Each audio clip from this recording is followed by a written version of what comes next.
বাকি ভ্যানগুলো হলুদ pick up ভ্যানটিকে অতিক্রম করে চলে গেল। এটা কেবল একটু মন্থর গতিতে চলছে। ড্রাইভারের পাশের সিটে বসে আছে ম্যানেজার খলিল। দীর্ঘক্ষণ নীরব থেকে তার হাত পা নিষ্পিস করছে।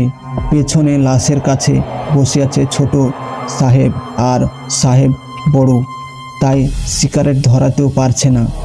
সে ভাবছে মানুষের কি ভাগ্য, কোটি টাকার সম্পত্তি পড়ে আছে লোকটার, আর তার ভাগ্য একটা অ্যাম্বুলেন্সও জুটল না। ঢাকায় গোরস্থানের কি অভাব আছে?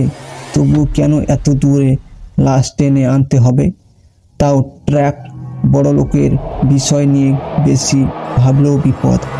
ম্যানেজার খলিল ফিস শব্দে ড্রাইভারকে জিজ্ঞেস করলো, শুনেছি ওই গ্রামটা নাকি আগে পিশাচদের দখলে ছিল? ড্রাইভার মাথা ঝিঁকিয়ে বলল, হ্যাঁ বাবু। এখন কি নাই? না, এ গ্রামে গোরস্থান থাকে